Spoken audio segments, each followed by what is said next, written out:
Bismillahirrahmanirrahim. Innal hamdalillah nahmaduhu wa nasta'inuhu wa nastaghfiruh wa na'udzu billahi min shururi anfusina wa sayyiati a'malina. Man yahdihillahu fala mudhillalah wa man yudlil fala hadiyalah. Asyhadu an la ilaha illallah wahdahu la syarikalah wa asyhadu anna Muhammadan abduhu wa rasuluh. Ya ayyuhalladzina amanu taqullaha haqqa tuqatih wa la tamutunna illa wa antum muslimun. Ya ayyuhan nasu taqu rabbakumul ladzi khalaqakum min nafsin wahidah wa khalaqa minha zawjaha wa batha minhuma rijalan katsiran wa nisaa'a wattaqullaha alladzi tasaaluna bihi wal arham innallaha kana 'alaikum raqiba.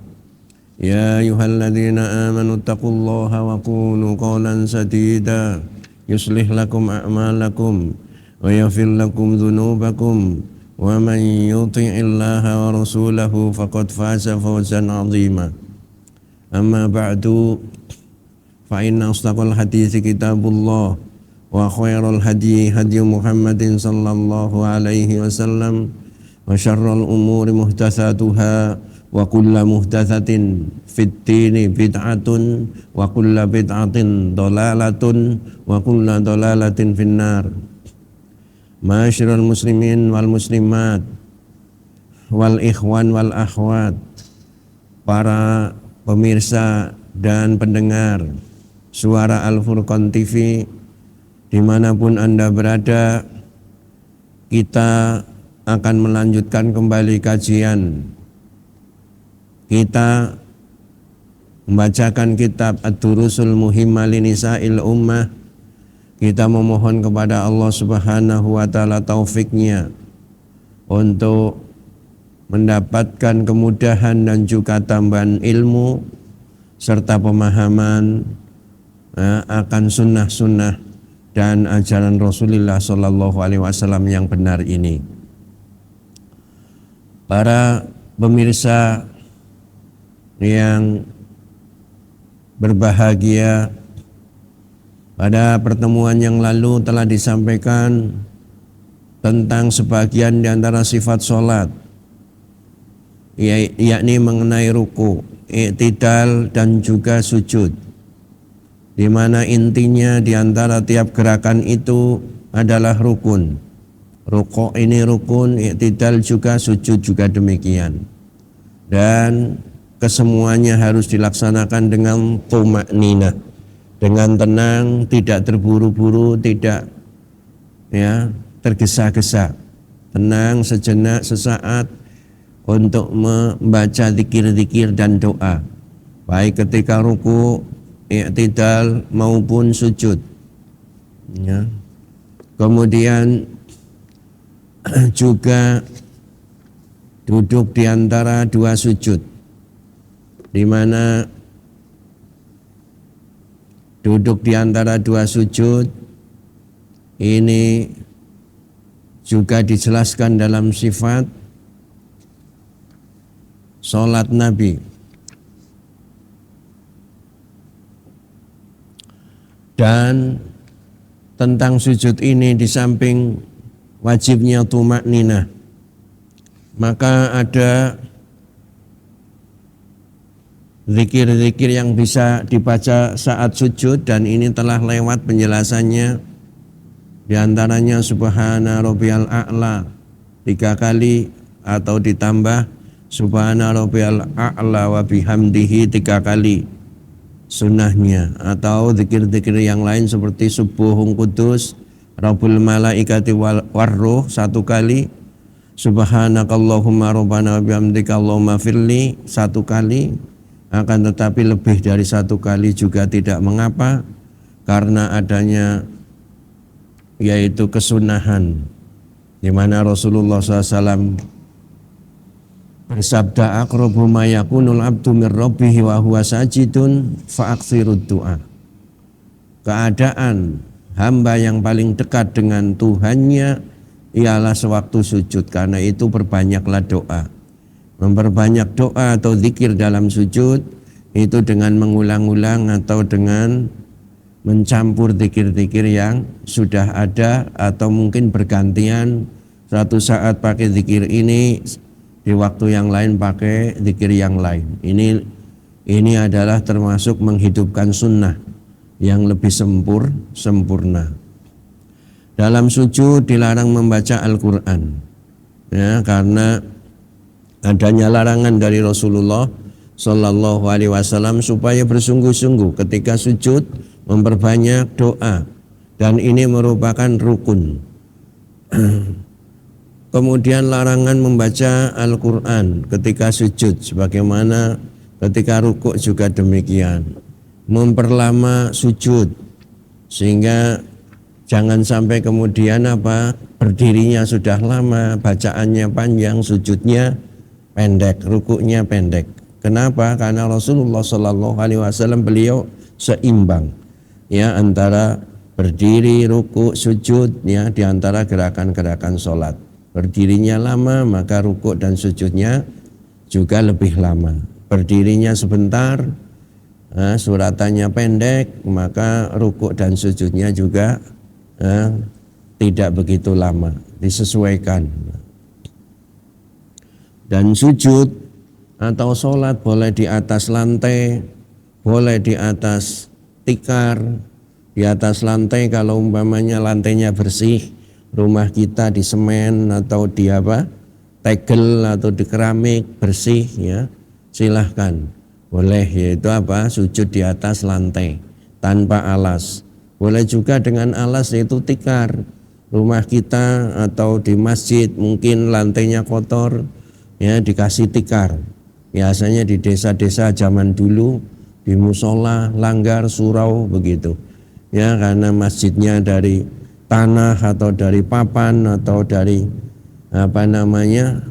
semen yang tidak, kadang-kadang kurang bersih, butuh disapu, ya, kadang dingin, dikasih dihamparkan tikar, maka tidak mengapa, ya, atau permadani, ya, seperti kita lihat juga di Masjid Nabawi, maka Masjid Nabawi itu juga digelar permadani atau karpet, maka itu tidak mengapa, karena kadang-kadang sebagian orang itu tidak kuat dinginnya lantai, atau mungkin karena keras, ya, dan lain sebagainya. Terutama orang-orang tua atau anak-anak kecil yang dikhawatirkan ketika ikut ke masjid jatuh gitu, maka kena lantai yang keras bisa terluka.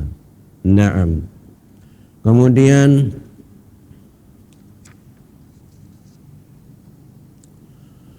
ketika duduk di antara dua sujud, jadi duduk di antara dua sujud,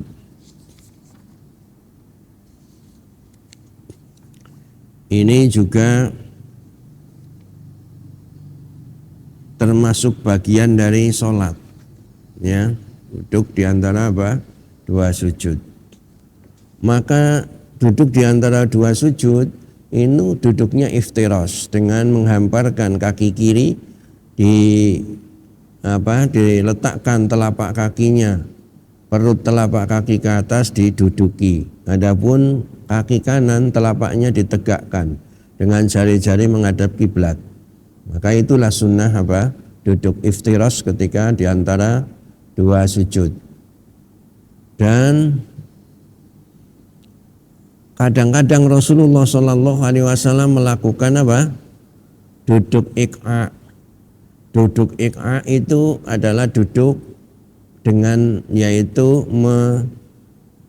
duduk dengan duduk dengan, yaitu mendirikan dua telapak kakinya dengan pantatnya menduduki dua tumit, ya, jadi ditegakkan seperti ini contohnya. Ini namanya duduk iqa. Nah, ini duduk di antara dua sujud, ini adalah duduk iqa. Ini termasuk sunnah. Adapun yang biasa kita lakukan adalah duduk iftiras. Telapak kaki kanan ditegakkan, yang kiri yang kiri yaitu dibentangkan, diduduki. Adapun duduk iqa yang tasabuh dengan hewan seperti ini dilarang. Jadi kaki begar dua-duanya, pantatnya duduk di lantai di antara dua telapak kaki, ini larangan karena ini tasabuh dengan duduknya anjing atau serigala. Nah, itu mungkin kalau orang latihan olahraga atau bela diri kadang-kadang ada duduk seperti itu gitu ya, untuk kesehatan. Tapi kalau untuk sholat duduk seperti itu model apa?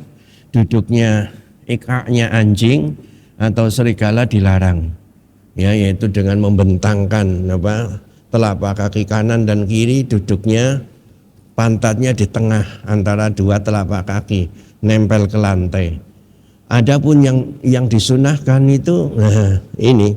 Jadi kakinya dirapatkan tegak, pantatnya menduduki tumit, dua tumit. Maka itu iqa, ya.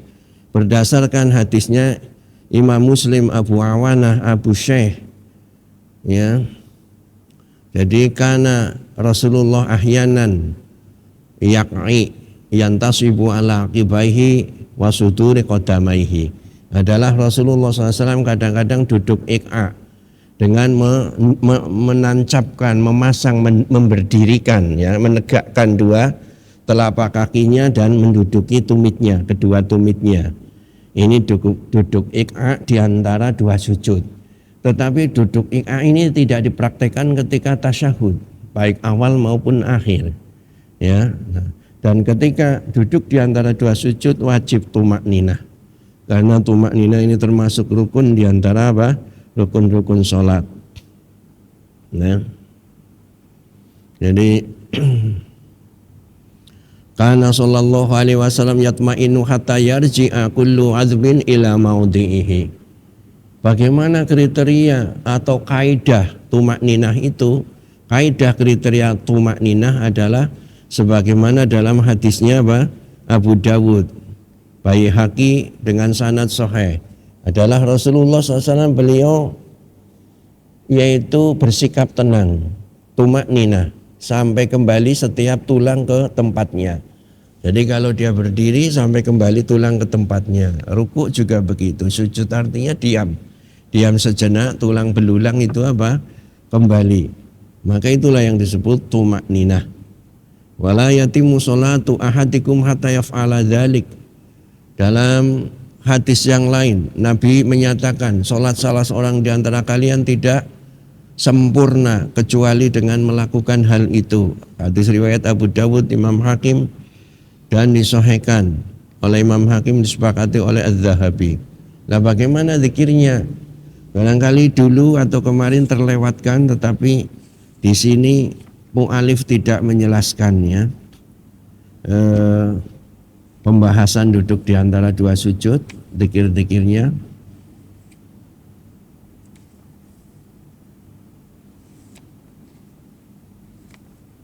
Naam.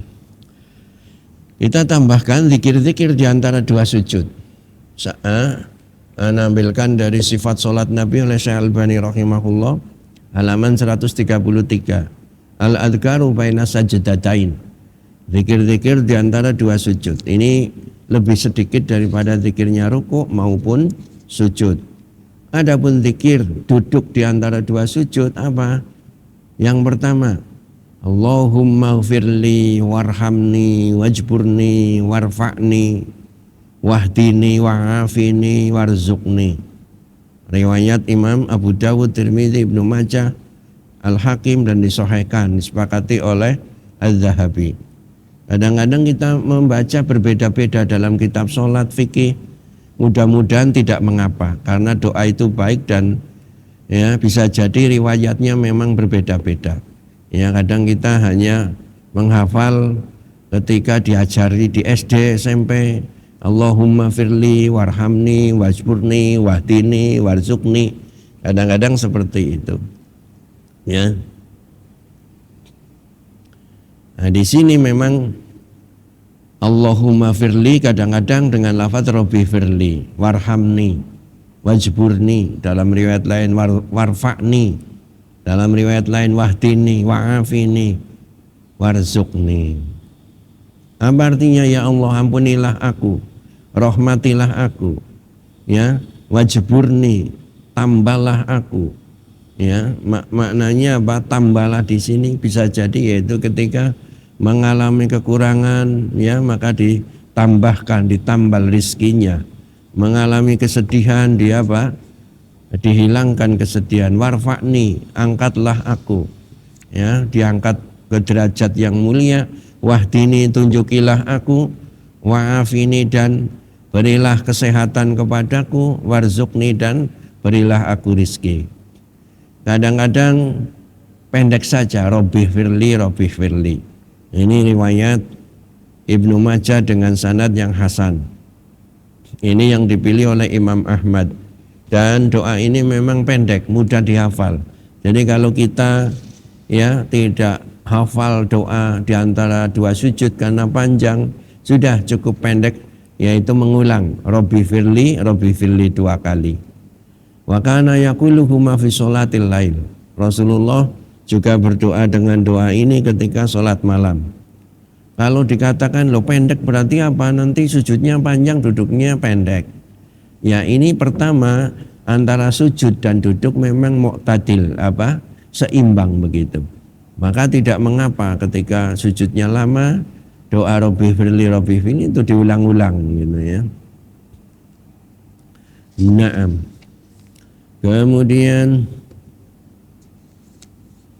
memang ketika bangkit dari bangkit dari sujud dan sujud lagi cukup mengucapkan Allahu Akbar tanpa apa? Mengangkat tangan. Ya, tetapi ada riwayat wa kana ya sallallahu alaihi wasallam yarfa'u yadayhi ma hadza takbir.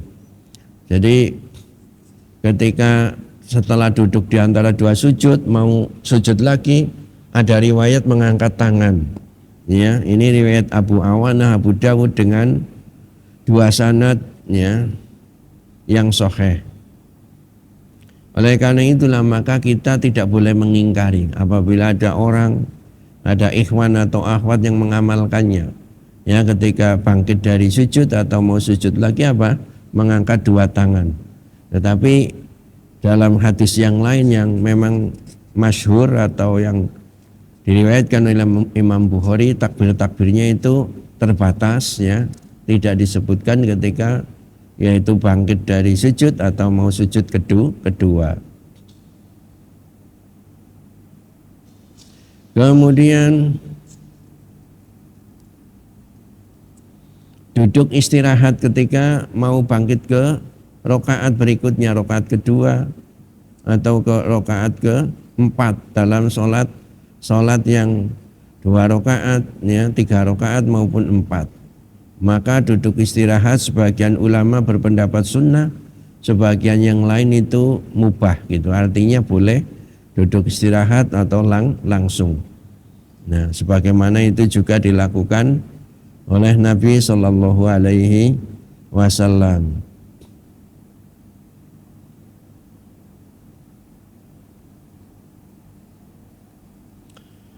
Kemudian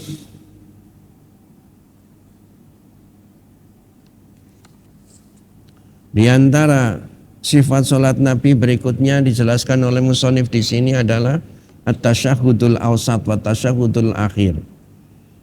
Tasyahud pertengahan dan tasyahud akhir. Ya. Jadi beliau Syekh Amr Abdul Mun'im Salim dalam Ad-Durusul Muhimmah halaman 114 beliau mengatakan at-tasyahudul awsat wa tasyahudul akhir. Tasyahud pertengahan dan tasyahud akhir. Tetapi di dalam kitab-kitab fikih yang lain atau dalam sifat sholat Nabi Syekh Albani beliau menyebutnya at-tasyahudul awal, ya, at-tasyahudul awal dan juga apa? At-tasyahudul akhir. Biasanya lafadz awal ya lawannya akhir, atau ada akhir ada awal. Jadi kalau di sini tiba-tiba tasyahud ausat gitu ya, tasyahud tengah-tengah, maka ini juga membutuhkan apa? Nah, membutuhkan penjelasan. Ya, terus yang awalnya mana? Nah, jadi insya Allah yang dimaksud oleh mu'alif di sini at-tasyahudul awsat adalah at-tasyahudul awal. Kenapa awsat? Karena memang letaknya di tengah-tengah, bukan di rakaat pertama, ya, tetapi di rakaat kedua. Bagi sholat wajib yang jumlah rakaatnya 3 atau 4. Qol hatta idza ma atammatis sajdata tsaniyah kabbarat wa jalasat litasyahudil awsat. Jadi sehingga seorang wanita muslimah apabila telah sempurna melaksanakan sujud kedua pada rakaat kedua kabbarat, maka dia bertakbir lalu duduk untuk tasyahud awsat.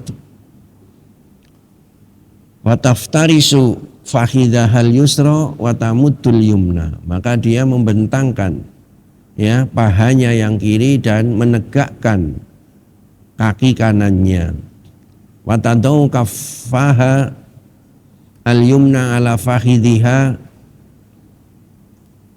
au rukbatiha al yumna, lalu dia meletakkan telapak tangan kanannya di atas paha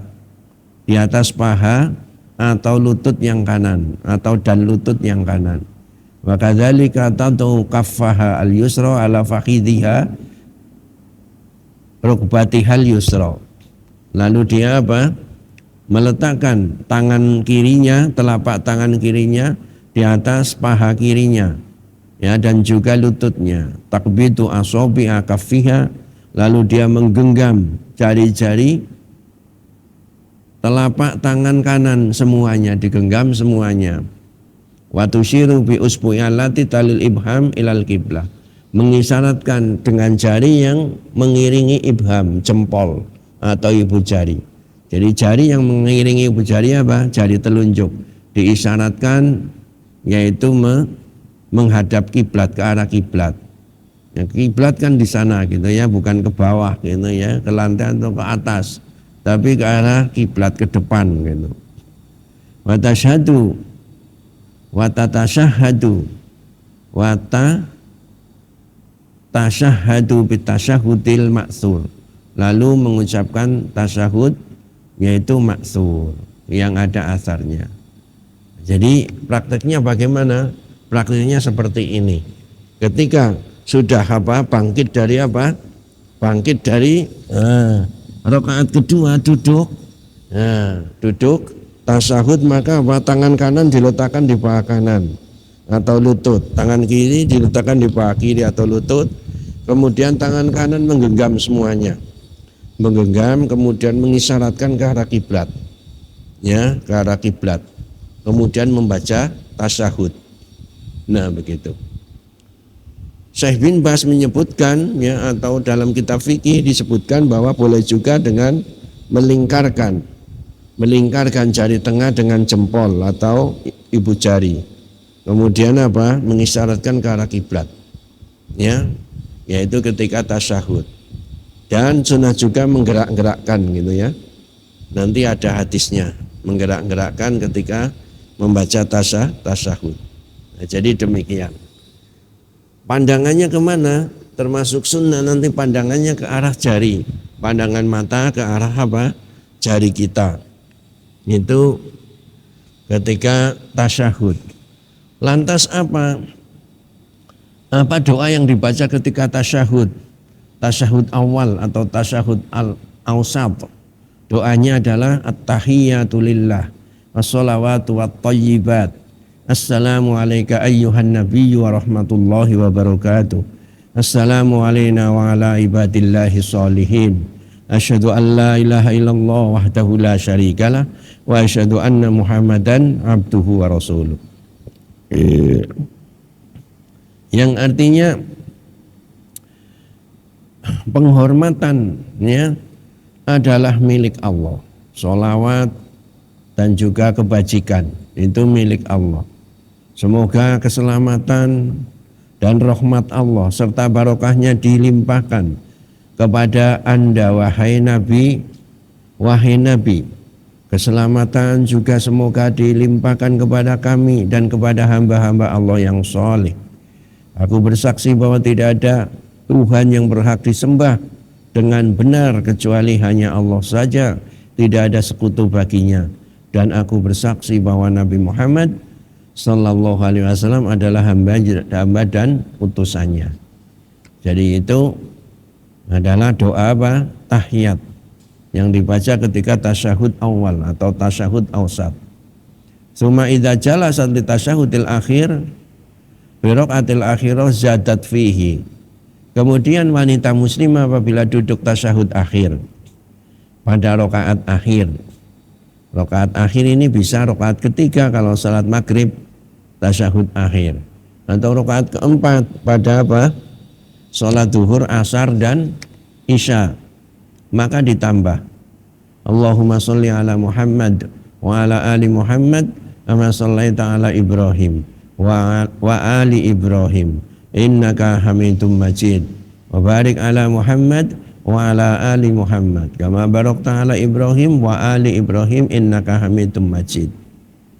Ya, yang artinya ya Allah berikan sholawat kesejahteraan kepada Nabi Muhammad dan kepada keluarganya, keluarga Nabi Muhammad Sallallahu Alaihi Wasallam, sebagaimana Engkau telah berikan sholawat kepada Ibrahim dan keluarga Ibrahim. Sesungguhnya Engkau maha terpuji lagi maha mulia. Dan berkahilah kepada Nabi Muhammad dan keluarganya Muhammad Sallallahu Alaihi Wasallam, sebagaimana Engkau telah berkahi kepada Ibrahim dan keluarganya Ibrahim. Sesungguhnya Engkau maha terpuji lagi maha apa? Mulia. Tentang sholawat Ibrahimiyah ini memang riwayatnya banyak. Ada yang tambahan fil alamina innaka Hamidum Majid. Nah gitu ya. Ada yang tambahannya wa ali Ibrahim, ada yang wa ala ali Ibrahim. Maka semuanya benar. Jadi riwayat yang berbeda-beda asalkan itu sahih, maka boleh diamalkan. Tentang tasyahud awal. Tasyahud awal ini sebagian berpendapat itu sunnah. Sebagian yang lain diantara ulama berpendapat apa? Berpendapat itu wajib. Nah. Tentang sifat duduknya tadi sudah dijelaskan. Bahwa tasyahud awal atau awsat ini setelah bangkit dari sujud yang kedua pada rakaat kedua, seperti sholat subuh, sholat zuhur, sholat asar, sholat maghrib, sholat isya. Tapi sholat subuh tasyahudnya ya satu gitu ya. Nah, ini wajib tumakninah. Kemudian dalam duduk tasyahud ini dilarang duduk iq'a. Duduk iq'a seperti duduknya iq'a-nya kalb, anjing tadi. Nah. Kemudian juga disunahkan menggerak-gerakkan jari yang berisyarat tadi ketika tasyahud. Wa kana sallallahu alaihi wasallam yabsutu kaffahul yusra ala rukbatihil yusra wa yaqbidu asabahu kaffahul yumna kullaha wa yushiru bi isbi'ihi allati talil ibham ilal qiblah wa yarmi bi basarihi ilaiha. Jadi cara duduk tasyahud tadi sudah, tangan kiri diletakkan di atas paha kiri atau lutut, tangan kanan diletakkan di atas paha kanan dan lutut, tangan kanannya menggenggam, kemudian mengisyaratkan, dan pandangan mata ke arah apa? Ke arah jari. Wa kana idza asyara bi isbihi wa do'a ibhamahu ala isbihil wusta. Apabila beliau berisyarat dengan apa? Dengan telunjuknya ini, maka jari jempolnya atau ibu jari diletakkan dengan jari jari tengah gitu. Jadi diletakkan sehingga tidak apa? Tidak nunjuk dua-duanya. Kalau ini namanya itsnain gitu. Kalau satu kan mengesahkan Allah, Allah Ahad Esa. Nah, kalau sampean Ya, kalian duduk tasyahud ini jempolnya nunjuk dua ke depan, maka ini tidak benar. Ini ya sekiranya satu mentauhidkan Allah, ini berarti menduakan gitu. Jadi gimana jempolnya ditempel lah ke jari apa? Jari tengah, ditekuk gitu ya. Gimana Ustadz kalau dimasukkan gini? Kalau dimasukkan gini ya nggak ada sunahnya, tapi ini ya untuk jaga-jaga gitu. Tapi ya tetap di luar, sunahnya di luar. Adapun dalam riwayat lain memang ada, yaitu membuat lingkaran gitu ya. Jadi seolah seperti huruf angka 53. 50 dalam angka Arab itu 0 gitu ya, 50 ini, kemudian 3 ini 1, 2, 3. Nah ini ya, dengan melingkarkan. Wa kana yarfa'u isbahu yuhariku hayat ubiha. Ada kalanya beliau apa? Yaitu mengisyaratkan, mengangkat telunjuknya dan apa? Menggerak-gerakkannya. Menggerak-gerakkan ini kadang khilaf gitu ya. Sebagian ulama menggerakkannya dengan apa? Dengan pelan gitu ya, digerakkan dengan pelan. Ya, sebagian yang lain menggerakkannya dengan cepat. Nah gitu ya. Insya Allah kedua-duanya benar. Yang tidak benar adalah menggerakkannya apa? Ke kanan ke kiri. Nah ini insya Allah tidak ada dalilnya, ke kanan ke kiri, atau diputar gini searah jarum jam, atau putaran balik seperti tawaf, maka ini tidak ada dalilnya. Jadi ya fitrahnya namanya menggerak-gerakkannya ke atas ke bawah, ya gitu. Cepat atau lambat. Ya konon yang disandarkan kepada Syalbani menggerak-gerakkannya apa? Cepat gitu ya, menggerak-gerak, namanya tahrik. Harruko yuharriku tahrikon, cepat. Adapun Syekh Ibnu Utsaimin rahimahullah, beliau berpendapat menggerakkannya apa? Lambat, yaitu sesuai dengan doa, karena dalam hadis yuharrikuha wa yad'u biha, dan berdoa dengannya. Ya, jadi agak pelan gitu ya, tidak cepat. Wallahu taala a'lam.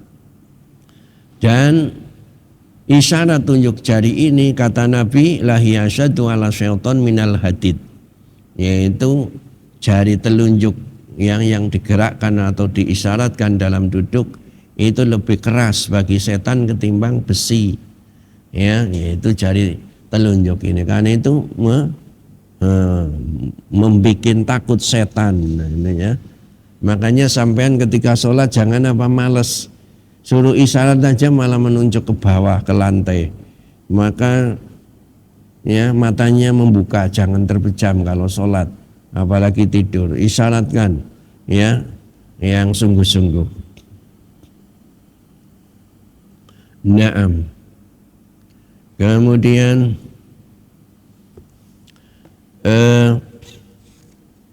sebagian ulama menjelaskan bahwa tasyahud tadi, tasyahud awal boleh juga tidak hanya sampai wa asyhadu anna Muhammadan abduhu wa rasuluh, tetapi apa? Yaitu ditambah, yaitu dengan sholawat, ya. Ditambah dengan apa? Sholawat. Nah gitu. Berdasarkan hadisnya Abu Awanah dan Imam Nasa'i, kan Rasulullah SAW yusalli ala nafsihi fi tasyahudil awal wa ghairihi. Jadi Nabi SAW beliau bersolawat atas dirinya pada tasyahud awal dan selainnya, dan menyunahkan juga bagi umatnya. Oleh karena itu tasyahud awal pun boleh apa? Ditambah dengan yaitu solawat. Ya, apalagi kalau imamnya cepat, imamnya bacanya cepat, ya nggak pakai solawat langsung berdiri, makmumnya belum selesai membaca tasyahud, ini berarti imamnya kurang apa? Kurang respon, sholatnya terlalu ya cepat, ngebut, banter gitu ya, balapan, maka ini ya makruh hukumnya. Bisa jadi haram kalau apa? Rukunnya apa? Hilang. Adapun tasyahud ini Syalbani menyebutkan ada 6 macam. Loh kok 6 macam? Iya, berdasarkan riwayat sahabat yang meriwayatkan. 1, tasyahudnya Ibnu Mas'ud. 2, tasyahudnya Ibnu Abbas. 3, tasyahudnya Abu Musa al-Asy'ari. 4, tasyahudnya Umar bin Khattab. Yang kelima, tasyahudnya Aisyah. Terus kita pakai tasahudnya siapa Pak Ustadz? Ya monggo kerso ya. Sampean pakai tasahudnya Ibnu Abbas monggo.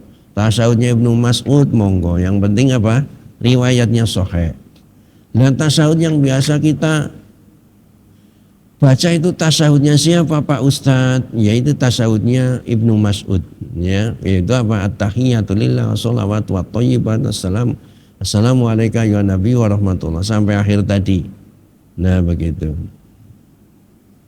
Adapun tasahudnya Ibnu Abbas ya, biasanya ini jadi ciri khas tertentu ya, kelompok yaitu Islam tertentu. Kalau yang tadi juga begitu, diklaim kelompok Islam tertentu tasahudnya itu. Oh kalau tasawufnya at-tahiyatul lillah wa sholawatu wa thayyibat itu berarti golongan anu, Islam anu. Nah, kalau tasawufnya at-tahiyatul mubarakatus sholawatut thayyibatul lillah, oh itu golongan Islam anu. Keduanya benar gitu ya. Tasawuf yang kedua ini tasawufnya Ibnu Abbas. Yaitu apa? At-tahiyatul mubarakatus sholawatut thayyibatul lillah. Assalamu alayka ayyuhan nabiyyu wa rahmatullahi wa barakatuh. Assalamu alayna wa ala ibadillahi sholihin. Asyhadu an la ilaha illallah wa asyhadu anna Muhammadar Rasulullah. Dalam riwayat lain, wa asyhadu anna Muhammadan abduhu wa rasuluh. Nah, gitu. Ada lagi tasawuf yang diriwayatkan oleh Ibnu Umar, Abu Musa. Jadi ya tasawufnya agak sedikit berbeda, tetapi intinya ya mengandung salam penghormatan gitu ya. Mengandung apa? Salam penghormatan. Nah, adapun tasyahudnya Aisyah ini yang agak berbeda karena assalamu alaika diganti menjadi assalamu ala nabi ya, karena beliau sudah wafat. Jadi ketika hidup sahabat itu tasyahudnya menggunakan assalamu alaika. Ketika Nabi SAW sudah wafat, tasyahudnya diganti menjadi assalamu ala nabi, tidak alaika lagi. Ini tasyahudnya Aisyah. Insya Allah semuanya benar gitu ya, karena riwayatnya sahih. Naam. Kemudian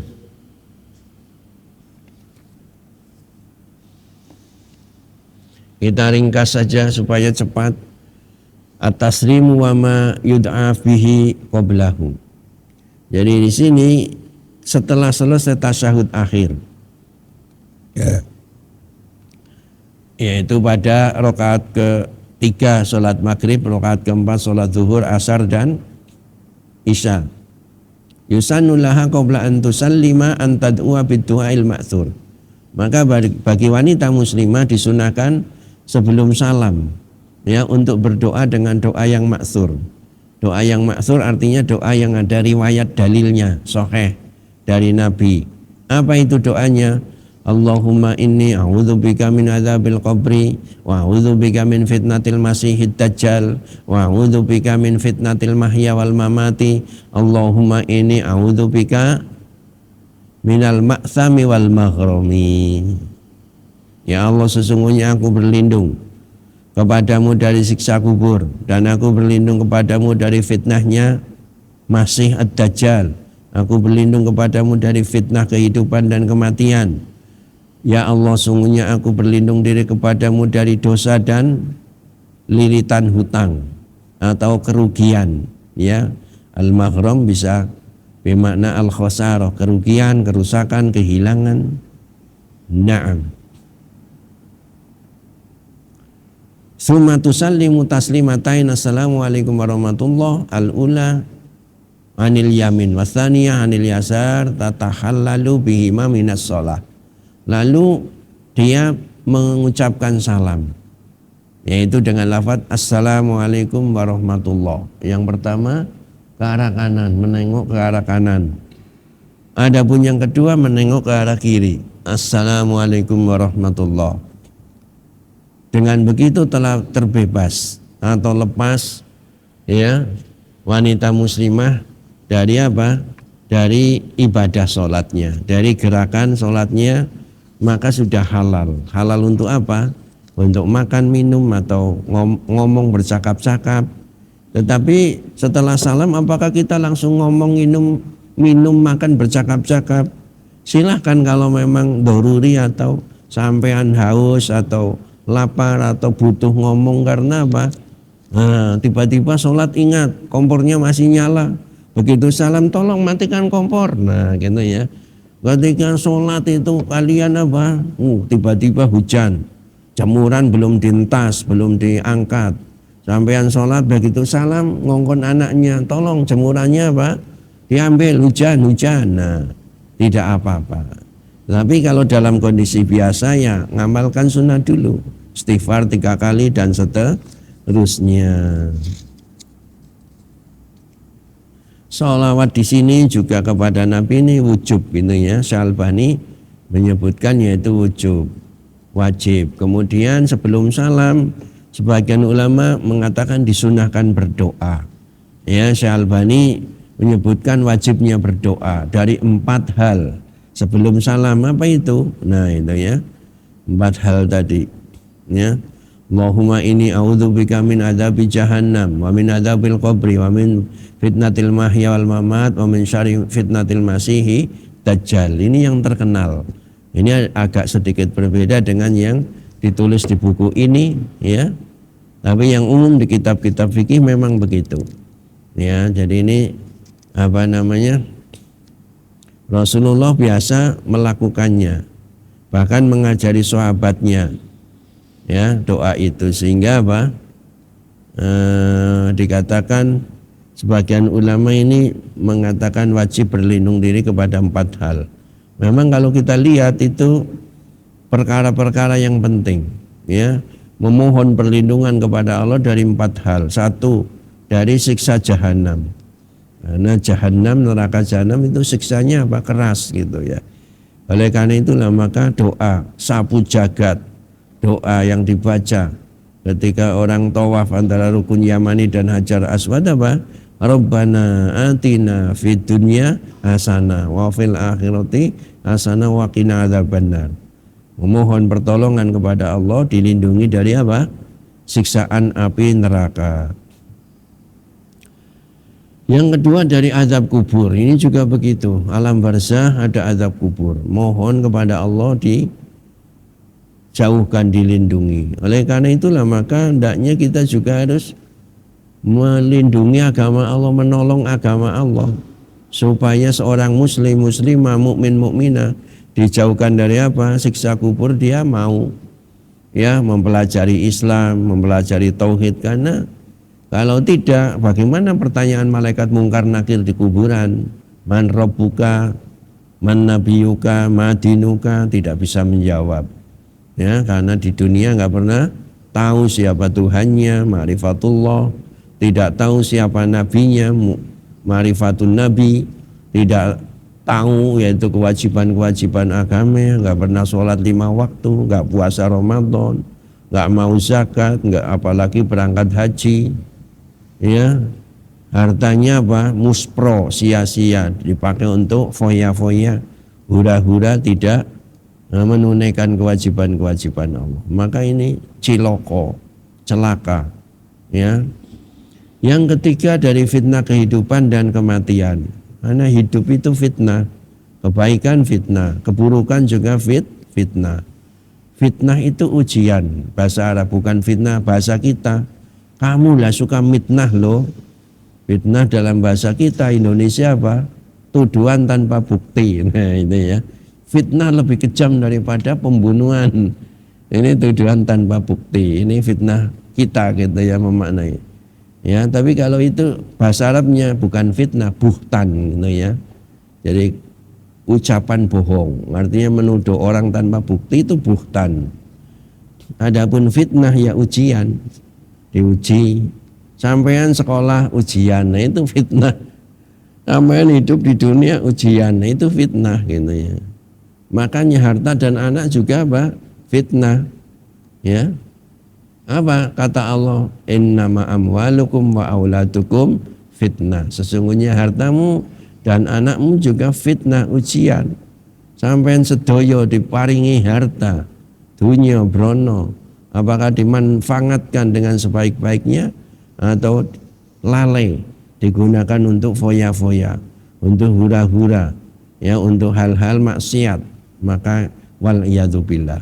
Begitu pula punya anak, ya, dibangga-banggakan, tidak diajari agama, pendidikan yang benar, tidak disuruh sholat, tidak disuruh menutup aurat dengan rapat dengan benar, maka ini juga fitnah. Kemudian yang keempat, minta perlindungan dari keburukan Al-Masih Ad-Dajjal. Al-Masih Ad-Dajjal ini bukan tokoh fiktif, tapi ini tokoh yang nyata, yang masih bersembunyi di suatu pulau. Ini nanti termasuk tanda besar akhir kehidupan menjelang kiamat, akan muncul Dajjal. Urutannya apa? Satu, ya. Jadi di baiatnya atau munculnya Imam Mahdi yang namanya Muhammad bin Abdullah Al-Hasani, keturunannya Nabi Muhammad sallallahu alaihi wasallam. Nah itu. Yang kedua nanti turunnya yang kedua yaitu munculnya Dajjal gitu ya. Keluarnya Dajjal dari satu pulau yang membuat huru-hara, mengajak kepada kekufuran, kemusyrikan. Habis itu nomor 3 turunnya Nabi Isa alaihissalam dari langitnya menuju Menara Putih di Masjid Damaskus. Ya, di masjid apa? Damaskus. Yang membunuh Dajjal itulah Isa Al-Masih, Nabiullah Isa Al-Masih alaihissalam. Dan seterusnya diantara tanda-tanda kiamat yang besar yang jumlahnya 10 atau kurang atau lebih, sekitar itu. Adapun doa sebelum salam, nah ini ya, doa-doa sebelum salam sebenarnya banyak, ya. Di sini Syalbani menyebutkan ada 1, 2, 3, 4, 5, 6, 7, 8, 9, 10. Ada sekitar 10. Nah, gitu ya.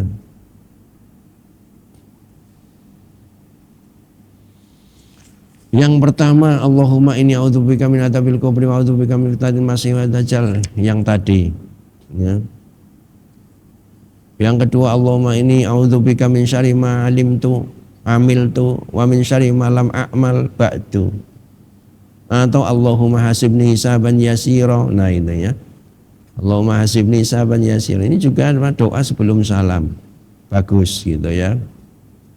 Ada lagi, Allahumma inni zalamtu nafsi dzulman katsira wa la yaghfiru dzunuba illa anta faghfir li maghfiratan min indika warhamni innaka antal ghafurur rahim.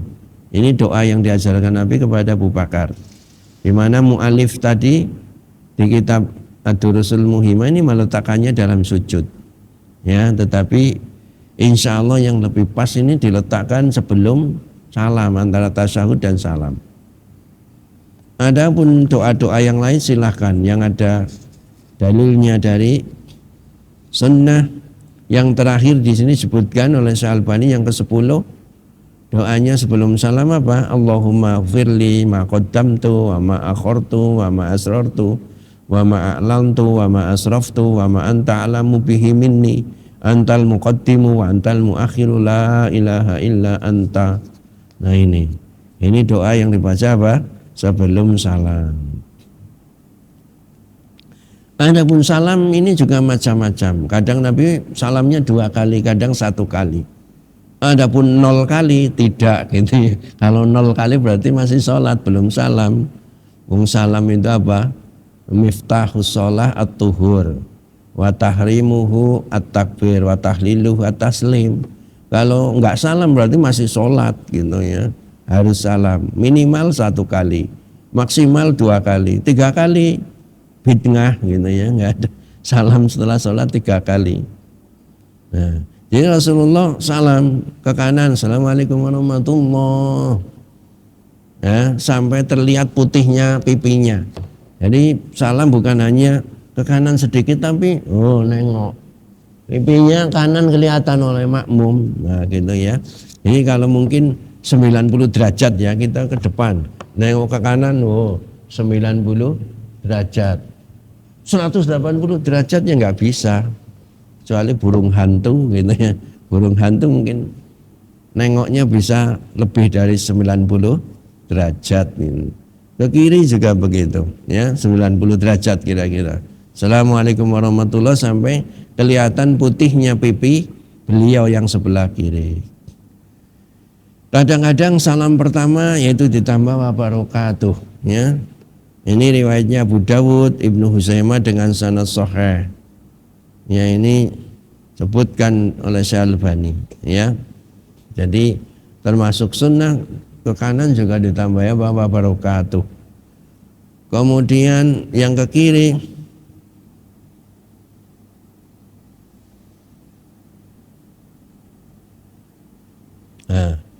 jadi pertama Assalamualaikum warahmatullahi.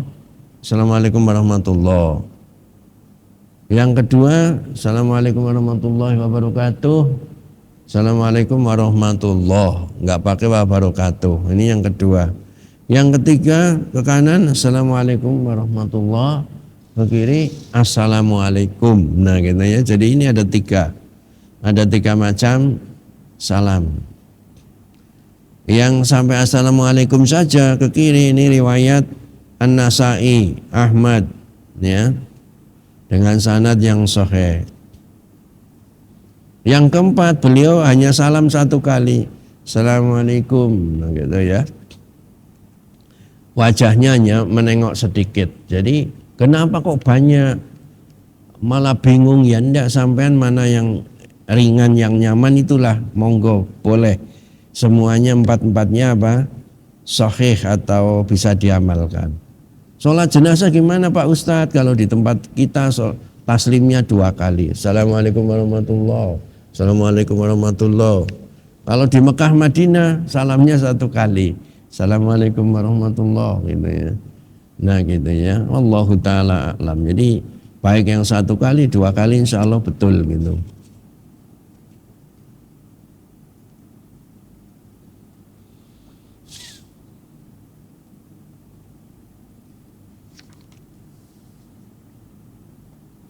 Kemudian setelah salam tidak ada pakai isyarat tanda sholatnya selesai. Assalamualaikum, mengangkat tangan.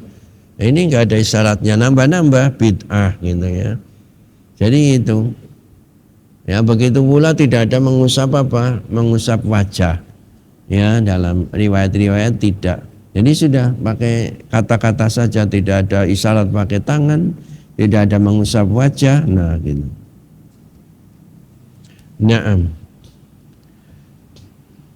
Jadi itulah yang bisa disampaikan pada kesempatan hari ini. Kita tambahkan tentang sifat sholat bagi wanita muslimah, yaitu tasyahud awal, tasyahud akhir, kemudian apa? Salam dan doa-doa sebelum salam. Ya, mudah-mudahan yang sedikit ini ada guna dan manfaatnya. Kurang lebihnya kami mohon maaf. Apabila ada benarnya datangnya dari Allah Subhanahu wa taala, marilah kita mengikutinya. Apabila ada kelirunya datangnya dari kelemahan kami dan dari syaitan, kita memohon ampun kepada Allah Subhanahu wa taala. Wallahu taala a'lam. Sallallahu wasallam ala nabiyyina Muhammad wa ala alihi washabihi wa baraka wasallam. Wa akhiru da'wana anil hamdulillahi rabbil alamin. Wassalamualaikum warahmatullahi wabarakatuh. Al Furqan TV, saluran pendidikan, dakwah, dan inspirasi Islami.